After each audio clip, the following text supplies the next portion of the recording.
प्रिय विद्यार्थियों सुप्रभात। मैं मनोज सर आपको कक्षा 12 की हिंदी पढ़ा रहा हूं और हिंदी में हम पढ़ रहे हैं जयशंकर प्रसाद द्वारा रचित श्रद्धामेनु। तो आइए स्टार्ट करते हैं एक नया स्टैंजा, इम्पोर्टेंट स्टैंजा, जहां से हमने पिछले छोड़ा था। आइए इसको देखते हैं। क्या लिखा हुआ है? दुख की पिछली रजनी बीत। अब श्रद्धा जो है वो क्या कह रही हैं कि दुख की पिछली रजनी बीत, विकसता सुख का नवल प्रभात, एक पर्दा ये झीना नील, छिपाए है जिसमें सुखगात। और क्या कह रही हैं? जिसे तुम समझे हो अभिशाप, जगत की ज्वालाओं का मूल, ईश का बह रहस्य वरदान, कभी मत जाओ इसको भूल। श्रद्धा क्या कर रही हैं? कहती हैं कि दुख की पिछली रजनी बीत, यानी कि दुख की पिछली, यानी कि दुख की पिछली रजनी मतलब क्या होता है? रात। यानी कि दुख की पिछली रात के बीत जाने के बाद, बीत मतलब बीत जाने के बाद, विकसता मतलब विकसित होता है, सुख माने सुख का नवल प्रभात, नवल मतलब नया सवेरा, यानी कि दुख की पिछली रात्रि बीत जाने के बाद सुख का नया सवेरा विकसित होता है।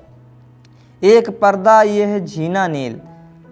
पर्दा मतलब क्या? कोई वस्त्र, और झीना मतलब ऐसा वस्त्र जो बहुत ही महीन वस्त्र है, और कैसा? ये नीला है।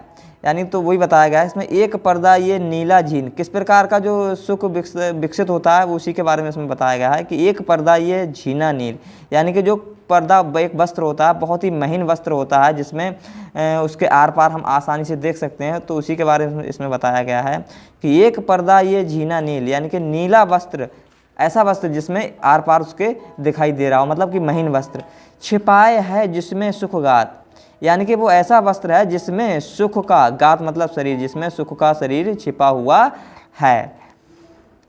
आगे क्या है? जिसे तुम समझे हो अभिशाप। आगे क्या कहती हैं कि हे मनु, जिसे तुम अभिशाप समझते हो, अपने लिए अभिशाप समझते हो, जगत की ज्वालाओं का मूल। वो क्या है? जगत मतलब क्या है? संसार की। तो संसार की ज्वालाओं का क्या है? मूल है, संसार की ज्वालाओं का मूल है। और क्या कहती हैं कि ईश का वह रहस्य वरदान, ये ईश्वर का रहस्यमयी वरदान है कि सुख दुख जो हैं जीवन में मनुष्य के आते जाते रहते हैं।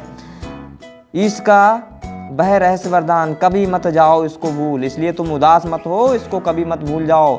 ये जो सुख दुख हैं ये लगे हुए हैं, ये हर किसी के जीवन में आते जाते रहते हैं। ये संसार की बात है कि ये जो सुख दुख है ये हर किसी के जीवन में आता जाता रहता है, इसलिए तुम ये ईश्वर के रहस्य वरदान को मत भूल जाओ। आइए प्रिय विद्यार्थियों अगला स्टैंजा देखते हैं जो इम्पोर्टेंट है। ये अब आपको सही दिखाई दे रहा होगा जी। देखिए क्या लिखा हुआ। कहा आगंतुक ने सा स्नेह, अरे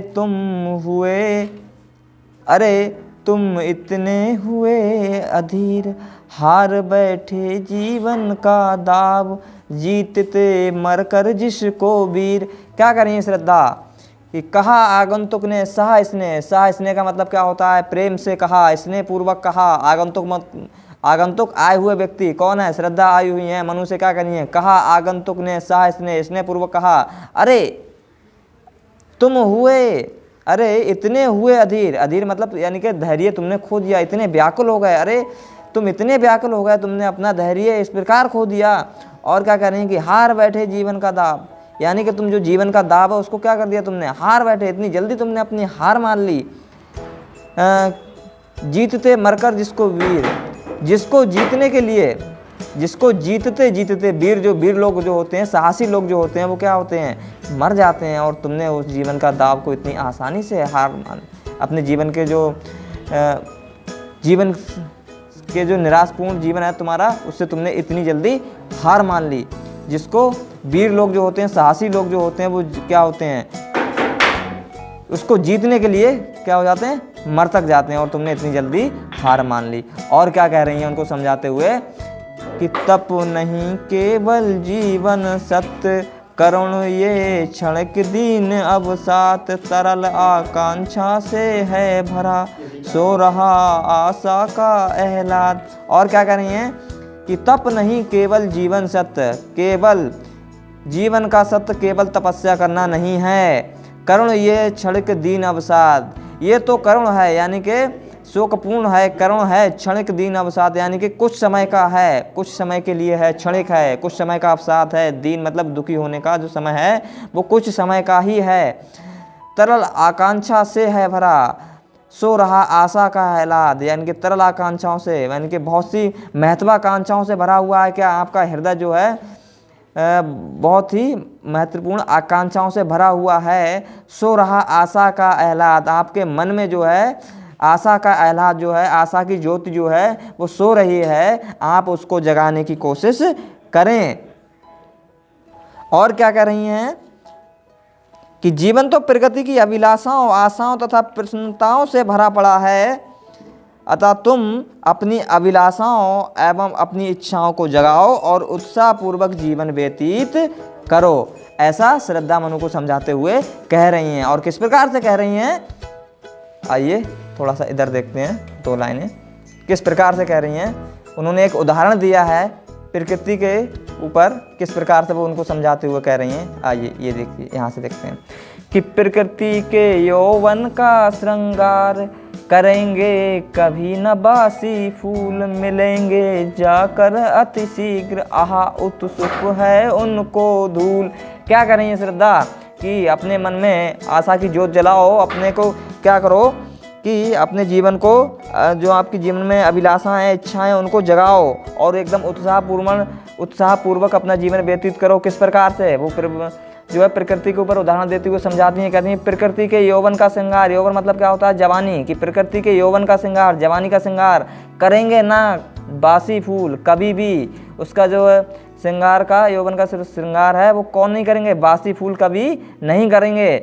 मिलेंगे जाकर अति शीघ्र, और मिलेंगे जाकर अति शीघ्र, वो अति शीघ्र जाकर कहाँ मिलेंगे, बासी फूल जो होते हैं अति शीघ्र जाकर कहाँ मिल जाते हैं, जब वो बासी हो जाते हैं फिर क्या किया जाता है, उनको वहाँ से हटा दिया जाता है।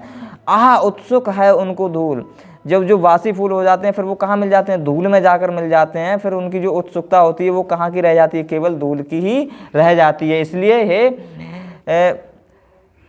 अपरिचित व्यक्ति कौन है, मनु के लिए वो कह रही है कि इसलिए तुम अपनी इच्छाओं को दबाओ मत और उत्साहपूर्वक अपना जीवन व्यतीत करो। तो प्रिय विद्यार्थियों, ये मैंने आपको इसकी व्याख्या बताई, आप इसको 1 से 2 बार जरूर देख लीजिएगा। ये बहुत ही इंपॉर्टेंट स्टेंजा है, यहाँ से भी आने की प्रबल संभावना है। तो वीडियो आपको कैसा लगा जरूर बताइएगा, लाइक कीजिएगा, इसको शेयर कीजिएगा और चैनल को सब्सक्राइब भी जरूर कर लीजिएगा।